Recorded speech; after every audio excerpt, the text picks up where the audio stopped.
প্রিন্সের ক্ষতি করতে আশেপাশে লুকিয়ে আছে কালনাগিন, যে ধরাছোঁয়ার বাইরে থেকে ওকে প্রতিনিয়ত ছোবল মারছে। প্রিন্স তা আদৌ জানে না। সন্দেহের বশে নিজের হাতে কোনো নিরপরাধ মানুষকে শাস্তি দিতে চায় না। তবে শত্রু যেই হোক তাকে প্রিন্স ঠিক খুঁজে বের করবে। ঘরের মধ্যে অজানা শত্রুকে মুক্ত ছেড়ে হাতে হাত রেখে বসে থাকারও পাত্র সে নয়, কারণ সে এটা জানে কেউ বাহিরে থেকে এসে ওর খাবারে বিষ দিতে পারবে না। এটা নিশ্চিত শত্রু তার বাড়িতে ঘাপটি মেরে রয়েছে। তাকে খুঁজে বের করা মাত্র কিছু সময়ের ব্যাপার। তবে কথা হচ্ছে, যে লোক ওর খাবারের সাথে গরমিল করছে সে যে মেহেক আর মনের খাবারের সাথে একই গরমিল করছে না তার গ্যারান্টি কি? এই মুহূর্তে মেহেকের শরীরে সামান্য পরিমাণ পয়জনিং ওর ভবিষ্যৎ প্রজন্মকে আসার আগে শেষ করার জন্য যথেষ্ট। তাছাড়া সবচেয়ে বড় কথা হচ্ছে 5 বছর ধরে ওর জন্য একজন মানুষ রান্না করে, সে হচ্ছে জন। তাহলে কি জন এই কাজ করেছে? এইসব ভেবে প্রিন্স অস্থির হয়ে পড়ে। এদিকে ডাক্তার ইজাজ প্রিন্সের দিকে তাকিয়ে বলে, ভাই, আমার কথা বুঝতে পারছেন তো? একবারও কি চিন্তা করে দেখেছেন আপনি নিজের শরীর নিয়ে এখনো যদি সতর্ক না হলে পরবর্তীতে হয়তো সুযোগ পাওয়ার জন্য বেঁচে নাও থাকতে পারেন? প্রিন্স ডাক্তার ইজাজের মুখে নিজের মৃত্যুর কথা শুনে বলল, তোমার কথাটা বুঝতে পারছি ডাক্তার, তবে এই মুহূর্তে আমার নিজেকে নিয়ে ভাবছি না। তোমার কথা শুনে আমি তোমার ভাবিকে নিয়ে চিন্তায় আছি। আপনার জীবন নিয়ে যেখানে সংশয় চলেছে সেখানে আপনি আমাদের সুস্থ ভাবিকে নিয়ে পড়ে রয়েছেন। ব্যাপারটা কি হচ্ছে তাই তো বুঝতে পারছি না। প্রিন্সের কথা শুনে ডাক্তার ইজাজ অবাক হয়ে প্রিন্সকে উপরের কথাগুলো বলল।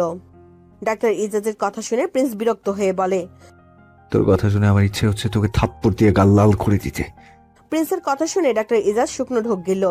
ইজাজ জানিয়ে প্রিন্স ইজাজের উপর বেশি রেগে গেলে তুই করে বলে, আর এখন যেহেতু তুই করে বলছে সাথে থাপ্পড় মারতে চাচ্ছে, তার মানে প্রিন্স ভাই ওর ওপর ভালোই খেপে গেছে। কিন্তু ভাইকে খেপে যাওয়ার মতন কিছু বলেনি। ডাক্তার ইজাজকে চুপচাপ গোমরা মুখে বসে থাকতে দেখে প্রিন্স বলল, ইজাজ, জানিস আল্লাহ পাক আমার ঝুলিতে আরেকবার বাবা হওয়ার সুযোগ দিয়েছে। আমি আবারও বাবা হব। আজকে বিকেলে তোর ভাবির প্রেগন্যান্সি রিপোর্ট দেখে কনফার্ম হয়েছে। আর তুই কিনা বলছিস ভাবিকে নিয়ে চিন্তা করার কি আছে? তাহলে বল কেমন লাগে? কংগ্রেস ভাইয়া এবং সরি। তবে বাবা হব খবরটি শুনে যতটা খুশি ছিলাম, কিছুক্ষণ আগে তোমার কথা শুনে তার থেকে বেশি কষ্ট পেয়েছি এবং ভয়ে আছি। ডাক্তার ইজাজের কথা শুনে প্রিন্স কথাগুলো বলল। ভয়ে আছেন? কিন্তু কেন ভাইয়া? প্রিন্সের মুখে ভয়ে আছে কথাটা শুনে ডাক্তার ইজাজ আশ্চর্য হয়ে যায়। প্রিন্সের মতো এমন ইন্টেলিজেন্ট ও ক্ষমতাসীন ব্যক্তিও ভয়ে আছেন তা যেন মানতে কষ্ট হচ্ছে। প্রিন্স ডাক্তার ইজাজের প্রশ্ন শুনে বলে, ইজাজ, যে লোক আমার খাবারে বিষ প্রয়োগ করেছে সে নিশ্চয়ই আমার বিষয়ে সবকিছু জেনে আটঘাত বেঁধে নেমেছে। আবার মৃত্যুর পর আমার স্থাবর অস্থাবর সম্পদের মালিক তোমার ভাবি এবং মন। সেজন্য যে আমাকে মারার চেষ্টা করেছে সে নিশ্চয়ই ওদের ছেড়ে দেবে না। আর যেহেতু আমরা 3 জন একসাথে লাঞ্চ ও ডিনার করি, তাই ওদের খাবারে যে বিষ দিচ্ছে না তা বুঝবে কেমনে? তাই তো আপনি ঠিক কথা বলছেন ভাইয়া, এটা তো আমি ভেবে দেখিনি আগে। ইজাজ, তুমি বুঝতে পারছো? তোমার ভাবির খাবারে যদি সত্যি সত্যি পয়জনিং দেওয়া হয়ে থাকে তাহলে আমাদের বাচ্চাটা পৃথিবীতে আসার আগেই শেষ হয়ে যাবে। এটা ভাবলে আমার সব উল্টাপাল্টা হয়ে যাচ্ছে। ভাই, আপনি ভাবি ও তার বোনকে নিয়ে আমার সাথে এই মুহূর্তে হসপিটালে চলুন। আমি দাঁড়িয়ে থেকে তাদের পরীক্ষা করাবো এবং দরকার হলে রাতের মধ্যে টেস্টগুলোর আর্জেন্ট রিপোর্ট দিতে বলবো। তবুও সন্দেহ নিয়ে বসে সময় নষ্ট করা ঠিক হবে না। ডাক্তার ইজাজের কথা প্রিন্সের পছন্দ হয়েছে, তাই ইজাজকে বসিয়ে রেখে মেহেক ও মুনকে ডাকতে রুমে যায়। প্রিন্স নিজের রুমে গিয়ে দেখে মেহেক খাটের সাথে হেলান দিয়ে বসে জুস খাচ্ছে আর চোখ মুখ কুচকে জিব্বা দিয়ে শব্দ করছে। মুখের এক্সপ্রেশন দেখে মনে হচ্ছে এটা টক, সেজন্য এমন করছে। ওর এক্সপ্রেশন দেখে প্রিন্স মুচকি হেসে মেহেকের কাছে গিয়ে এগিয়ে যাচ্ছিল। হঠাৎ করে প্রিন্সের মনে হয় এই জুসে পয়জনিং নেই তো। কথাটা ভেবে দ্রুত মেহেকের কাছে গিয়ে জুস ভর্তি গ্লাসটি ছুঁড়ে ফেলে দেয় এবং রেগে বলল, আসার সময় তো জুস এবং আরো কত কিছু খেতে বললাম, ইভেন খেতে রিকোয়েস্টও করেছি। তখন বললে খেতে ইচ্ছে করছে না, আর এখন কি করছো? এর মধ্যে তোমার ক্ষুধা লেগে গেছে? তাছাড়া এত রাতে তোমার জুস খেতে হবে কেন? প্রিন্স হঠাৎ করে মেহেকের মুখের কাছে থেকে গ্লাস ছুঁড়ে ফেলায় এবং রেগে কথা বলাতে মেহেক ভয় পেয়ে যাচ্ছে। প্রিন্স যখন খেতে বলছিল তখন ওর একটু খেতে ইচ্ছে করেনি, কিন্তু বাসায় আসার পর টক জাতীয় কিছু খেতে ইচ্ছে করছিল। তাই তো রিটাকে হালকা ঝাল দিয়ে আমড়ার জুস করতে বলেছে। সামান্য একটা জুস নিয়ে প্রিন্স ওকে কথা শোনাবে ভাবতেই পারছে না। ভয়ে লজ্জায় মেহেকের কান্না পাচ্ছে। এই লোক দুনিয়ার সবার সাথে ভালো ব্যবহার করে, শুধু ওর কাছে এলেই যত রাগারাগি করে, খবিশ একটা। আর রিটা বলে তার বস নাকি দয়ার সাগর, যত সব ফালতু কথা। আসুন রিটা সম্পর্কে মেহেকের থেকে একটু জেনে নেই। এই বাসায় প্রথম যখন এসেছে সে সময় রিটাকে তেমন পছন্দ হতো না মেহেকের। মেয়েটা সবসময় ওর উপরে নজরদারি রাখতো, এমনকি বিয়ের পরের দিন এই মেয়ের জন্য শেষ মুহূর্তে এই বাড়িতে থেকে পালাতে পারেনি। সেজন্য মেহেক আগে কখনো রিটার সাথে কথা বলতো না। তবে এখন আস্তে আস্তে বুঝতে পারি রিটার দায়িত্ব হচ্ছে মেহেকের সবকিছু খেয়াল রাখার। মেয়েটার সাথে মেহেকের ইদানিং ভালোই সখ্যতা হয়েছে। মেহেক কিছু খেতে চায়, বলা মাত্র তার সামনে তা হাজির করে দেয় রিটা। মেয়েটার রান্নার হাত চমৎকার। মেয়েটার কাছে শুনেছি মেয়েটার এক সময় সব ছিল, কিন্তু ভাগ্যের ফেরে সব হারিয়ে প্রিন্সের এখানে এসে তার দয়াতে এই বাড়িতে আশ্রয় পেয়েছে। এই লোক আমাকে ছাড়া সবাইকে দয়া দেখায়, মুখে শুধু ভালোবাসা বলে। ভালোবাসার মানুষকে এভাবে কেউ সামান্য জুসের জন্য বকতে পারে? প্রিন্স মেহেকের চোখের দিকে তাকিয়ে দেখে চোখে পানি টলমল করছে, যে কোনো মুহূর্তে মাটিতে পড়ে যাবে। মেহেকের চোখে পানি দেখে প্রিন্সের বুকটা মোচড় দিয়ে উঠল। প্রিন্স মেহেককে জড়িয়ে ধরে বলল, সরি বউ, হঠাৎ কি বলে ফেলেছি, বুঝতে পারিনি তুমি এত কষ্ট পাবে। প্রিন্সের কথা শুনে মেহেক কিছু বলেনি, মুখ গোমড়া করে চুপচাপ বসে আছে। প্রিন্সের মনে হচ্ছে এই মুহূর্তে মেহেকের অভিমান ভাঙাতে অনেক সময় লাগবে, যে এখন দেওয়া সম্ভব নয়। এখন দ্রুত মেহেককে নিয়ে হসপিটালে যেতে হবে। কথাটা ভেবে প্রিন্স মেহেকের দিকে তাকিয়ে বলে, বসে না থেকে জলদি নিচে এসো, আমি মনকে নিয়ে আসছি। এত রাতে কোথায় যাচ্ছে, কেন যাচ্ছে? মেহেক তা বলতে চেয়েও বলেনি, বকা খাওয়ার ভয়ে। রাত প্রায় 2টো বাজে। মন ও মেহেকের টেস্ট করিয়ে কিছুক্ষণ আগে ওদের নিয়ে বাসায় ফিরেছে প্রিন্স। টেস্ট করার সময় মেহেক কিছু না বললেও মন চিৎকার করে পুরো হসপিটাল মাথায় তুলে। ওকে থামাতে প্রিন্সের অনেক পরিশ্রম করতে হয়েছে।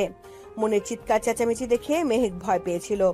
মেহেক ভেবেছে এই বুঝি প্রিন্স রেগে যাবে, কিন্তু ওকে অবাক করে প্রিন্স মনকে কিছুই বলেনি, বরং তাকে অনেক বুঝিয়ে শুনে টেস্ট করতে রাজি করায়। ওদিকে মন সহ মেহেককে হসপিটালে নিয়ে যাওয়াতে মেহেক কিছুটা ভয় পেয়েছে। প্রথমে ভেবেছিল সাখাওয়াত হোসেনের মানে শ্বশুর বাবার কিছু হয়েছে, আবার ভেবেছে হয়তো প্রিন্স এখনো ওকে বিশ্বাস করতে পারছে না, এজন্য আবারও টেস্ট করতে নিয়ে এসেছে। মনকে সাথে এনেছে যাতে মেহেক মনকে নিয়ে চিন্তা না করে।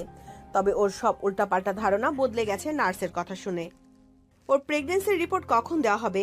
টেস্ট করানো হয়ে গেলে মেহেক নার্সকে কৌতূহলী বসে তো কথাটা জিজ্ঞেস করলো। নার্স মেহেকের কথা শুনে অবাক হয়ে যায় এবং বলে, ম্যাম, আমরা তো আপনার প্রেগন্যান্সি টেস্ট করিনি। আমরা আপনার শরীরে কোনো পয়জন আছে কিনা তা এবং বেবির কন্ডিশন কেমন তা টেস্ট করেছি। নার্সের কথা শুনে মেহেক হতভম্ব হয়ে গেছে। ওর এবং মনের শরীরে পয়জনিং আসবে কোথায় থেকে? বাবা হওয়ার খুশিতে প্রিন্সের নির্ঘাত মাথাটা গেছে। এ লোক রাত দুপুরে হসপিটালে নিয়ে এসেছে এসব ফালতু টেস্ট করাতে। আর এখানে আসার আগে জুস খাওয়ার জন্য ওকে কি বাজেভাবে বকেছে। সেজন্য মেহেক হসপিটালে যাওয়ার আগে ঠিক করেছে আজকে রাতে প্রিন্সের সাথে কথা বলবে না। এদিকে মেহেক বাসায় এসে মনকে ওর রুমে দিয়ে এসে ওকে ফ্রেশ হয়ে ঘুমাতে বলে।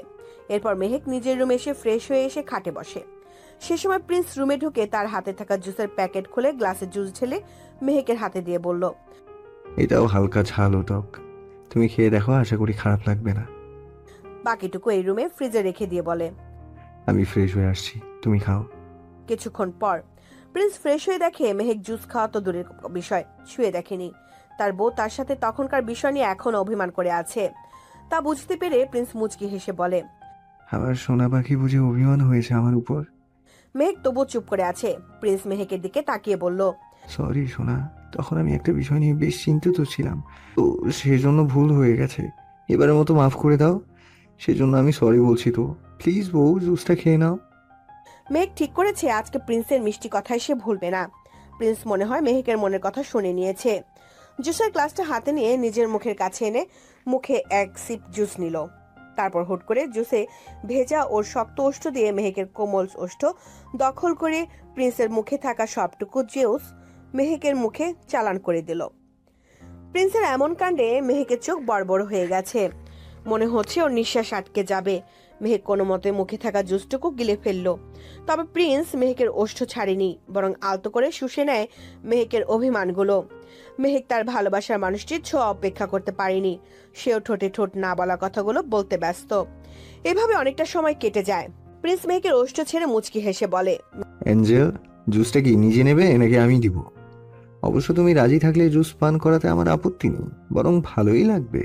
মেহেক প্রিন্সের কথা শুনে বিড়বিড় করে অসভ্য বলে দ্রুত জুসের গ্লাস হাতে নিয়ে এক চুমুকে জুস শেষ করে ফেলেছে। এদিকে প্রিন্স বলে, আমি অসভ্য না? দাঁড়াও, দেখাচ্ছি মজা। কথাটা বলে মেহেককে বিছানায় চেপে ধরে আলতো করে ওর শরীরের উপর নিজের শরীরে ভার ছেড়ে দেয়। মেহেক প্রিন্সকে জড়িয়ে ধরে। প্রিন্স মেহেকের গলায় মুখ গুজে ছোট ছোট চুমু দেয়। মেহেক আবেশে চোখ বুজে ফেলে। পরের দিন সকালে মেহেক ও মন নিশ্চিন্তে ঘুমিয়ে আছে। প্রিন্স সারা রাত দু চোখের পাতা এক করতে পারেনি। সিসি ক্যামেরায় ধারণকৃত ফুটেজগুলো এর মধ্যে কয়েকবার চেক করা হয়ে গেছে। ফুটেজে তেমন কিছু চোখে পড়েনি। সকালে রিপোর্টে কি আসবে তা ভেবে প্রিন্সের ঘুম হয়নি। এর মধ্যে ফজরের আজান দিলে প্রিন্স নামাজ পড়ে কিছুক্ষণ রুমের মধ্যে পায়চারি করে। কিছুক্ষণ আগে রিপোর্টে কি এসেছে ইজাজ তাকে ফোন করে জানিয়েছে। সব শুনে প্রিন্স রুম থেকে বের হয়ে বাড়ির সামনে বাগানে যায়। ওখানে রিটাকে দেখে প্রিন্স বলল, আচ্ছা রিটা, তুমি আমার এখানে কাজ করছো কতদিন হয়েছে? রিটা প্রিন্সের কথা শুনে চমকে ওঠে, তবে প্রিন্সকে বুঝতে না দিয়ে বলল, বস, আমি তো প্রায় 4 বছর ধরে এখানে আছি। ও, তাহলে তো তুমি এখানে এসেছো অনেক সময়। আচ্ছা রিটা, আমার বাড়ির পিছনের বাগানে একটা রহস্য আছে, তা কি তুমি জানো? বস, হঠাৎ করে আমার সাথে কথা বলছে কেন? আর যে মানুষ এত বছর আমার মুখটাও ভালো মতো দেখেনি, সে হঠাৎ পেছনের বাগানে কথা বলছে কেন? আমি যতদূর জানি ওখানে তো প্রিন্স মাহমুদের অপরাধীদের শাস্তি দেওয়া হয়। আচ্ছা, বস কি কোনো কারণবশত আমার সাথে রেগে আছে? রিটা একা একা মনের মধ্যে প্রশ্নগুলো করছে। অন্যদিকে প্রিন্স রিটার দিকে তাকিয়ে বলল, এত কি ভাবছো রিটা? কিছু না বস। আসলে তুমি আমার এখানে এত বছর কাজ করছো, তাই আমি মনে করলাম তোমাকে আমার রহস্য ঘেরা বাগানের সাথে পরিচয় করিয়ে দিব। চলো তো। রিটা ভয় ভয় প্রিন্সের পিছনে পিছনে যাচ্ছে। প্রিন্স বাড়ির পিছনে বাগানে যেয়ে একটা রিমোট চাপ দিতে গাছগুলো সরে জায়গা ফাঁকা হয়ে গেছে। রিটাকে বাগানের ফাঁকা জায়গায় নিয়ে দেখাতে থাকে কোথায় কি রয়েছে। প্রিন্স রিটার সাথে কথা বলতে বলতে পকেটে থাকা রিমোটে আলতো চাপ দেয়। রিমোটে আলতো চাপ দিতে একটা বিকট শব্দ হয়। রিটা এমন শব্দ শুনে আটকে ওঠে। প্রিন্স সেদিকে পাত্তা না দিয়ে আবারও রিমোটে চাপ দিল। সাথে সাথে মাটির নিচ থেকে দুটো শিকল বের হয়ে রিটা কিছু বোঝার আগে তার পা আটকে গেল। রিটার সাথে কি হচ্ছে কিছু বুঝতে পারছে না ও, তবে প্রিন্স হারামজাদা যে ওর সাথে যে ভালো কিছু করবে না তা ঠিক বুঝতে পারছে। এর মধ্যে বাগানে প্রিন্সের গার্ডেরা এসে হাজির হয়। রিটা গার্ডদের দেখে বুঝতে পারছে কিছুক্ষণ আগে শব্দটা ছিল এদের ডাকার কোড। প্রিন্স সেদিকে তাকিয়ে মুচকি হেসে রিটার গালে থাপ্পড় দিয়ে বলল, তোর সাহস দেখে অবাক না হয়ে পাচ্ছি না। এখানে চোর ডাকাত আমার বাড়ির ত্রিসীমানায় ঘাসতে ভয় পায়, সেখানে তুই আমার বাড়িতে থেকে আমাকে এবং আমার বউকে বিষ দিয়ে মারার পরিকল্পনা করিস। তোর কি মৃত্যু ভয় নেই? দেখতে তো পাচ্ছিস আমার ভয় নেই। থাকলে নিশ্চয়ই জেনে শুনে তোর গুহায় ঢুকে তোকে মারার চেষ্টা করতাম না। তুই যেহেতু সাহসী, তো বল, আবার এখানে তোকে কে পাঠিয়েছে? তুই কে? তোকে ভয় পেলেই বা বলার হলে ধরা পড়ার সাথে সাথেই বলতাম। তুই এত কিছু বুঝিস সেটা বুঝিসনি। আমাকে ভয় দেখিয়ে কোনো লাভ হবে না। তাছাড়া তুই আমাকে মেরে ফেললেও কিছুই জানতে পারবি না। তবে চিন্তা করিস না, তোর মৃত্যু নিশ্চিত, তা আজকেই। রিটার কথা শুনে প্রিন্সের রাগ উঠে গেল। এই মেয়ের 22 থেকে 24-এর মধ্যে বয়স হবে হয়তো, কিন্তু কথা শুনে মনে হচ্ছে আমি ওর ছোট। তাছাড়া ওর চোখে মুখে ফুটে উঠেছে আমার প্রতি ক্রোধ। এর মুখ থেকে বিষ দেওয়ার কারণ বের না করা পর্যন্ত প্রিন্স ওকে মৃত্যু দেবে না। প্রিন্সের শাস্তি কেমন দেখাতে হবে। কথাটা ভেবে দুজন মেয়ে গার্ডকে প্রিন্স ইশারা করতে তারা এসে রিটার গালে ঠাস ঠাস করে থাপ্পড় দিচ্ছে। লাথি ঘুষি তো সে সাথে আছেই। রিটা মার খাচ্ছে তবু মুখ খুলছে না। প্রিন্স রিটার দিকে তাকিয়ে গতকাল রাতের কথা ভাবছে। সাধারণত ছোট একটা মেয়ে গার্ড প্লাস রাধুনির এত সাহস। এখানে সাধারণ কাজের মানুষের মতো এত বছর ধরে কাজ করে যাচ্ছে, সে মেয়ে খাবার বিষ দিচ্ছে, তা বিশ্বাস করতে কষ্ট হচ্ছে। আবার এ বিষ যে সে বিষ নয়, এই মেয়ের সাথে নিশ্চয়ই বড় কেউ জড়িত আছে। এ হচ্ছে সাধারণ চুনোপুটি। রাঘব বোয়াল এখনো ধরাছোঁয়ার বাহিরে আছে, ওকে দিয়েই তাকে ধরতে হবে। তাছাড়া ওর কথা বোঝা যাচ্ছে যার হয়ে কাজ করছে সে এখানে এসে ওকে বাঁচাবে। এ মেয়ে হয়তো জানে না এখানে এলে এ লোক জীবিত ফিরে যেতে পারবে না। প্রিন্স ভোর রাতের কথা ভাবছে। মেহেক ও মনের মেডিকেল রিপোর্টের কপি মোবাইলে ভোর রাতে পেয়েছে। ডাক্তার ইজাজের ভাষ্য মতে মনের শরীরে কোনো পয়জনিং অস্তিত্ব পাওয়া যায়নি, তবে মেহেকের শরীরে অল্প পরিমাণ পাওয়া গেছে। আর মেহেককে পয়জনিং দিচ্ছে বেশি দিন হয়নি, এমনকি আজকে রাতেও জুসের সাথে পয়জনিং দেওয়া হয়েছে, তবে তা খুব অল্প পরিমাণে। আর একটু হলেই বাচ্চাটা পৃথিবী আসার আগেই শেষ হয়ে যেত। কথাটা শুনে প্রিন্স চমকে ওঠে। মনে পড়ে যায় গতকাল রাতে প্রিন্স সন্দেহের বশে মেহেকের শরবত ফেলে দিয়েছিল, না হলে আজকে তার বাচ্চাটাকে বাঁচাতে পারতো না। গতকাল রাতে মেহেক বলেছিল ওর কথাতেই রিটা নিজের হাতে জুস করে এনেছিল। ডক্টর ইজাজের কথা শুনেও সিসি ফুটেজে রিটাকে জুস বানাতে দেখে প্রিন্সের বুঝতে অসুবিধা হয়নি যে মেহেককে খাবারে রিটায় পয়জনিং মিশিয়েছে। তাই তো সকাল থেকে রিটার গতিবিধি পর্যবেক্ষণ করে। ওর সাথে আর কি জড়িত আছে তা ফুটেজ দেখে বোঝা যাচ্ছে না। আর সকাল থেকে কারোর সাথে ওকে কথা বলতেও দেখেনি। কিন্তু রিটা অপরাধী জেনেও এভাবে ছেড়ে রাখা সম্ভবত প্রিন্সের মতো রাগী লোকের পক্ষে সম্ভব নয়। তাই তো ওকে বন্দি করেছে কথা বের করতে। ওদিকে রনি ফোনে রিটার খবর শুনে তখন থেকে রিটাকে খুন করতে ইচ্ছে করছে তার। এতদিন রনি মেয়েটাকে ভালো মনে করেছে, সবসময় ছোট বোনের চোখে দেখেছে। আর রনি দেখেছে প্রিন্সের সব গার্ডের সাথে রিটাকে বেশি খেয়াল রাখতো। বস তো রিটার জন্য রনিকে ভালো পাত্র খুঁজতে বলেছিল। ওদের বস প্রিন্স তো কখনো ওদের কোনো চাপা অপূর্ণ রাখেনি যে তাকে ধোকা দিতে হবে। কিন্তু এই মেয়েটা এটা কেন করলো? কথাটা শোনার পর থেকে এসব কথা ভাবছে রনি। মনে হচ্ছে এই মুহূর্তে বসের কাছাকাছি থাকতে পারলে ভালো হতো। এর মধ্যে প্রিন্সের ফোন আসে রনির মোবাইলে। ওর মনের ইচ্ছে হয়তো বস বুঝে গেছেন। বসের ফোন পেয়ে রনি সকাল সকাল হসপিটাল থেকে এখানে এসে গেছে। অবশ্য হসপিটাল থেকে আসার আগে সাখাওয়াত হোসেনের খেয়াল রাখতে দুজনকে রেখে এসেছিল। রনি রিটার দিকে তাকিয়ে ভাবছে এই মেয়েকে দেখলে কে বলবে এর পেটে এত শয়তানি আছে। কথাটা ভাবতে ভাবতে রনি রিটার দিকে তাকিয়ে বললে, এইটা সত্যি বলে দাও, তুমি কার কথা শুনে এবং কেন এমন করছো তা বলে দিলে বস তোমাকে ছেড়ে দেবে। কার ইশারায় তুমি এগুলো করছো সেটা বললে ভাই তোমাকে জীবনে ভিক্ষা দিবে। এই তো প্রিন্সের পালিত কুকুর এসে গেছে। আমি তো এতক্ষণ রনি নামে এই প্রিন্সের ফালতু কুকুরকে বড্ড মিস করছিলাম। রিটার কথা শুনে প্রিন্স রেগে যায়। থাপ্পড় বসিয়ে দিল রিটার গালে। রিটার গাল চেপে ধরে বলল, ফালতু কথা বাদ দিয়ে বল কে তোকে এখানে পাঠিয়েছে। কিন্তু এত কিছু পরেও রিটা প্রিন্সের কাছে মুখ খুলতে নারাজ। প্রিন্স মেয়ে গার্ডদের দিয়ে শাস্তি দিয়ে এমনকি কুকুর দিয়ে ভয় দেখেও কথা বের করতে পারছে না। এদিকে হঠাৎ করে বাড়ির ভেতর থেকে গোলাগুলির শব্দ শুনে প্রিন্স আটকে ওঠে, কারণ বাড়ির ভিতরে মন ও মেহেক আছে। প্রিন্স রনিকে ইশারায় এখানে থাকতে বলে ভিতরে যেতে নেয়। এর মধ্যে জন মেহেক ও মনের মাথায় পিস্তল ঠেকিয়ে প্রিন্সের সামনে নিয়ে এসে বলে, প্রিন্স মাহমুদ, তোর স্ত্রী ও শালীকে বাঁচাতে চাইলে আমার বোনকে ছেড়ে দে। প্রিন্স জনের কথা শুনে হতবাক হয়ে গেছে। এই ছেলে যাকে কিনা প্রিন্স এতদিন এতিম ভেবে আশ্রয় দিয়েছে, কাজ দিয়েছে, থাকার জায়গা দিয়েছে, সে জন কিনা আজকে ওর কলিজার টুকরো গুলোর মাথায় পিস্তল ঠেকিয়েছে। আজকে কি অবিশ্বাস ভাঙতে সব উঠে পড়ে লেগেছে। কথাটা ভেবে প্রিন্সের চোখ মুখ রক্ত উঠে লাল টকটকে হয়ে গেছে। প্রিন্স রেগে জনকে বলল, তুই না এতিম, এই পৃথিবীতে আপন বলতে তোর কেউ নাকি নেই, তাহলে তোর বোন আসলো কোথায় থেকে? ওটা তো আমার নকল পরিচয় ছিল তোকে বোকা বানাতে। জন, বাঁচতে চাইলে ওদের ছেড়ে দে, না হলে তুই আর তোর বোন রিটা আজকে রাতে আমার কুমিরের ডিনার হয়ে যাবি। তোর মতো কালসাপকে এতদিন দুধ কলা দিয়ে পুষে যে ভুল করেছি তা শুধরে নিতে সময় লাগবে না। ওদের ছেড়ে দে, না হলে তোদের অস্তিত্ব খুঁজে পাওয়া যাবে না।